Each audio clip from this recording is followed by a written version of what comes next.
শিরকের যত পথ আছে ইসলাম সব পথকে বন্ধ করেছেন, বলুন সুবহানাল্লাহ। একজন মুসলমান আর একজন মুসলমানকে সালাম দিবে, আসসালামু আলাইকুম ওয়া রাহমাতুল্লাহ, জবানি দিবে, হাত তুলবে না। যদি সে অন্য মনস্ক থাকে, বুঝতে যদি না পারে, বোঝানোর জন্য আপনি হাত দিয়ে ইশারা করতে পারেন, কিন্তু এই হাতটা কখনো কপাল বরাবর উঠবে না, কপালের নিচে থাকবে। কেন? কারণ হলো অন্য ধর্মের লোকেরা কপালে হাত দিয়ে তারা একে অপরকে প্রণাম করে। ইসলাম তাদের সঙ্গে যেন সাদৃশ্যপূর্ণ না হয়, সেইটার থেকেও মুসলমানদেরকে আল্লাহ রাব্বুল আলামিন বিরত রেখেছেন, বলুন সুবহানাল্লাহ। সুতরাং সালামে হাত উঠবে না, জবানি হবে। ইশারা করার জন্য আপনি যদি হাত তোলেন, সেই হাতটা কখনো কপাল বরাবর উঠবে না। কেউ যদি সালাম দেয় আসসালামু আলাইকুম, আপনি ইসলাম বলে আপনি একটু সালামের জবাবটা বাড়াইয়া দিন, আসসালামু আলাইকুম ওয়া রাহমাতুল্লাহ। সে যদি রাহমাতুল্লাহ পর্যন্ত বলে, আপনি বারাকাতু পর্যন্ত বলতে পারবেন। এর চাইতে অতিরিক্ত করে আর কোনো দোয়া আপনি বলতে পারবেন না, কারণ আল্লাহ রসুল থেকে এইটুকু পর্যন্তই সালামের জবাব এসেছে। আপনি মাগফিরাতাহু জান্নাতুহু একটু বাড়াইয়া বাড়াইয়া বলবেন, ইসলাম এটাকেও সমর্থন করে নেয়। সুতরাং আমাদের প্রত্যেকটি কাজ হতে হবে নবী সাল্লাল্লাহু আলাইহি ওয়াসাল্লাম যেভাবে করেছেন, যেভাবে আমাদেরকে বলতে বলেছেন, সেইভাবে আমাদের কাজগুলো করতে হবে। আল্লাহ রাব্বুল আলামিন বলেন, ফামান কানা ইয়ারজু লিকা রাব্বিহি ফালইআমাল আমালান সালিহান ওয়া লা ইউশরিক বিইবাদাতি রাব্বিহি আহাদা। আল্লাহ রাব্বুল আলামিন বলেন, যে ব্যক্তি আল্লাহর সান্নিধ্য কামনা করে, আল্লাহর দিদার কামনা করে, সে যেন দুইটা কাজ করে। ফালিয়ামাল আমালান সালিহা, সে যেন নেক আমল করে এবং আমার ইবাদতে যেন কাউকে শরীক না করে। ইবাদতে আমার সঙ্গে কাউকে যেন শরীক না করে। ইবাদত হলো নামাজ, রোজা, হজ, যাকাত, এগুলো ইবাদত। সুতরাং এই ইবাদতের ভিতরে আমরা আল্লাহকে শরীক করি কেন? শিরক দুই প্রকার। এক নাম্বার হলো শিরকে আকবার, আর এক নাম্বার হলো শিরকে আসগর। শিরকে আকবর হলো বড় শিরক। এই শিরক করলে আল্লাহ রাব্বুল আলামিন এই শিরক কখনো মাফ করবেন না। আল্লাহ বলছেন, ইন্নাল্লাহা লা ইয়াগফিরু আন ইউশরাকা বিহি ওয়া ইয়াগফিরু মা দুনা যালিকা লিমান ইয়াশা। আল্লাহ রাব্বুল আলামিন একজন ব্যক্তির সব গুনাহ মাফ করবেন, যাকে খুশি তাকে মাফ করবেন, কিন্তু শিরকের গুনাহ কখনো আল্লাহ মাফ করবেন না। এই শিরকের গুনাহ আল্লাহ রাব্বুল আলামিন কখনো মাফ করবেন না, বলুন নাউযুবিল্লাহ। যাকে খুশি সব মাফ করবেন। আপনি আল্লাহর নাম বাদ দিয়া মহাস্থানী মান্যত করেছেন, আমার যদি ছেলে হয় মহাস্থানে একটা খাসি দিব, শিরক। আপনি এই গুনাহ থেকে কখনোই মাফ পাবেন না, তওবা খাঁটি অন্তঃকরণী না করা পর্যন্ত। মান্যত হবে আল্লাহর নামে, কোনো মাজার ওলিয়া উলিয়ার নামে নয়। সুতরাং এই বড় ধরনের শিরক থেকে মুসলমানদেরকে বাঁচতে হবে, যে শিরকের গুনাহ আল্লাহ মাফ করবেন না। এই বড় ধরনের শিরক অর্থাৎ শিরকে আকবরকে চার ভাগে ভাগ করা হয়েছে। এক নাম্বার হলো আল্লাহর জাতি নামের সঙ্গে শিরক করা। আল্লাহর জাতি নাম একটা, সেটা হলো আল্লাহ। সকল ক্ষমতার উৎস আল্লাহ। আমরা সকল ক্ষমতার উৎস বলি জনগণ, এটাও একটা শিরকি কথা, বলুন নাউযুবিল্লাহ। সকল ক্ষমতার উৎস কে? একটু জোরে বলি কে? আল্লাহ। এটা হলো আল্লাহর জাতি নামের সঙ্গে শিরক। এইটার থেকেও বেঁচে থাকতে হবে। আল্লাহর নাম গুণাবলী নাম আছে ৯৯টি। এই ৯৯টি নামের সঙ্গে শিরক করা, তার এই 99টি নামের অংশের সাথে কাউকে অংশীদার স্থাপন করা, এটাও হলো শিরক আকবার। এই জগৎ পরিচালনা সৃষ্টি করেছেন আল্লাহ। কে করেছেন? আল্লাহ। এই জগৎ যিনি পরিচালনা করেছেন, এই জগৎ পরিচালনার জন্য একটা গাইডলাইন আল্লাহ আমাদেরকে দিয়েছেন, গাইড বুক। সেই গাইড বুকটার নাম কি? কোরআন। গাইড বুকটার নাম কি? কোরআন।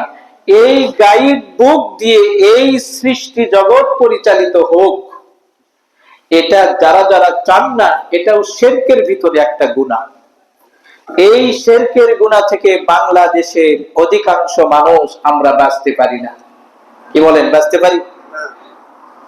আমাদের কামাল সাহেব যেই সংবিধান তৈরি করেছেন, ডক্টর কামাল, সেই ডক্টর কামালের সংবিধান দিয়ে আমাদের রাষ্ট্র চলছে। ইউনূস সাহেব এসেছেন, অনেক কিছু সংশোধন করছেন, উনি আবার যেটা করে যাবে সেটা দিয়ে চলবে। বাংলাদেশে এই কোরআনের একটা আইন মাত্র বাংলাদেশে চালু আছে, সেটাও পরিবর্তনের জন্য ষড়যন্ত্র চলছে। বলুন নাউজুবিল্লাহ। সেটা কি? সেটা হলো মেরাসি বন্টন। বাবা মারা গেলে সন্তানিরা এই কোরআন অনুযায়ী সম্পদ পাবে, এই একটা আইন শুধু বাংলাদেশে চালু রয়েছে। বলছিলাম, শিরকে আকবর হলো যেই সকল মানুষেরা এই পৃথিবী যিনি তৈরি করেছেন যে আল্লাহ, সে আল্লাহর দেওয়া বিধান দিয়ে, কোরআনের আইন দিয়া, চোর যদি চুরি করে তারা হাত কেটে দেওয়া হবে, বিবাহিত পুরুষ যদি জেনা করে তাকে জনসম্মুখে স্থির করে দাঁড় করায়া 100টা বেত্রাঘাত করা হবে, সে যদি বিবাহিত হয় বুক পর্যন্ত মাটিতে পুঁতে রেখে পাথর নিক্ষেপ করে তাকে দুনিয়া থেকে বিদায় করে দেওয়া হবে। কোন মদ ব্যবসায়ীকে যদি পাওয়া যায়, জনসম্মুখে 80টা বেত্রাঘাত মারা হবে। বলুন সুবহানাল্লাহ। এই আইন চালু হোক, এটা যারা মন দিয়ে চান না, এরাও শিরকে আকবরের ভিতরে রয়েছে। এই গুনাহ থেকে কখনো নিস্তার পাওয়া যাবে না খাঁটি অন্তঃকরণে তওবা না করা পর্যন্ত। নাম্বার 4, শিরকে আকবর হলো আল্লাহর ইবাদতের ভিতরে কাউকে অংশীদার স্থাপন করা। কিরকম? আপনি নামাজ পড়ছেন, মনে করছেন আমি নামাজটা একটু লম্বা করব, আমার নামাজটা কেউ যেন দেখে আমাকে বড় আল্লাহওয়ালা মনে করে। আপনি দান করছেন, আপনার দান দেখে কেউ যদি মনে করে যে আমি বড় দানবীর, এমন চিন্তা যদি অন্তরের ভিতরে থাকে। কোরআন তেলাওয়াত করছেন, মানুষ দেখে যেন আপনার সুরের প্রশংসা করে। ওয়াজ করছি, কোন মানুষ যদি আমাকে ভালো বক্তা মনে করে, এমন চিন্তা চেতনা কোন ইবাদতের ভিতরে কারো অন্তরে যদি ঢুকে যায়, এইটাও শিরকের ভিতরে গণ্য হয়ে যাবে। আল্লাহ রাব্বুল আলামিন বলেন, ইন তাজতানিবু কাবাইরা মা তুনহাউনা আনহু নুকাফিরু আনকুম সাইয়্যাতিকুম। আল্লাহ পাক বলেন, ইন তাজতানিবু কাবাইরা, তোমরা যদি বড় বড় গুনাহ থেকে যদি বেঁচে থাকো, আমি আল্লাহ রাব্বুল আলামিন তোমাদের ছোট গুনাহগুলোকে মাফ করে দিব। বলুন সুবহানাল্লাহ। বড় শিরকের গুনাহ থেকে তোমরা যদি বেঁচে থাকো, ছোট্ট ছোট্ট গুনাহকে আমি আল্লাহ রাব্বুল আলামিন তোমাদের জন্য মাফ করে দিব। পথ চলতে গিয়ে অনেক গুনাহ আমরা করে ফেলি, হঠাৎ করে নিষিদ্ধ একটা জিনিসের প্রতি দৃষ্টি চলে গেছে, আল্লাহ রাব্বুল আলামিন বলেন এমন বড় ধরনের গুনাহ থেকে তোমরা যদি বাঁচো, ছোট গুনাহগুলোকে তোমাদের জন্য মাফ করে দেওয়া হবে। বলুন আলহামদুলিল্লাহ। আল্লাহ রাব্বুল আলামিন বলেন, ইন্নাহু মাইয়াশুরাকু বিল্লাহ ফাকাদ হারামাল্লাহু আলাইহিল জান্নাহ। কোন ব্যক্তি যদি শিরকের গুনাহের ভিতরে যদি লিপ্ত থাকে, হারামাল্লাহু আলাইহিল জান্নাহ, আল্লাহ রাব্বুল আলামিন তার জন্য জান্নাতকে হারাম করে দিবে। যত ইবাদত করি, অন্তরে যদি শিরকের মতো গুনাহ যদি থেকে থাকে, আল্লাহ রাব্বুল আলামিন বলেন আল্লাহ রাব্বুল আলামিন জান্নাতকে তার জন্য হারাম করে দিবেন। মাওয়াহুন নার, তার ঠিকানাটা হবে জাহান্নামী। বলুন নাউযুবিল্লাহ।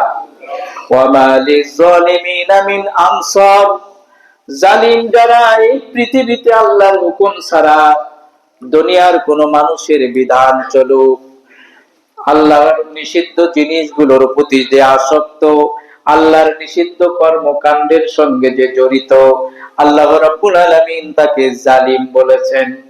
আল্লাহ বলেন এই জালিমের জন্য আখিরাতের ময়দানে কোনো সাহায্যকারী পাওয়া যাবে না। আল্লাহর নিষিদ্ধ কাজের সঙ্গে যারা জড়িত এরা হলো জালিম।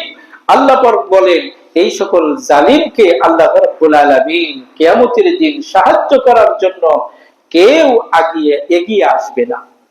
নবীজি বলেন লা তুশরিকু বিল্লাহি শাইআ ওয়া ইন কুতিলতা ওয়া হুররিকতা। নবীজি বলেন শিরকের গুনাহ থেকে বেঁচে থাকো, শিরক থেকে তুমি বেঁচে থাকো। যদিও তোমাকে হত্যা করা হয় অথবা তোমাকে কতল করা হয়, হত্যা করা হোক অথবা কতল করা হোক, এই শিরকের জঘন্যতম গুনাহ থেকে তুমি বেঁচে থাকো। বলুন সুবহানাল্লাহ।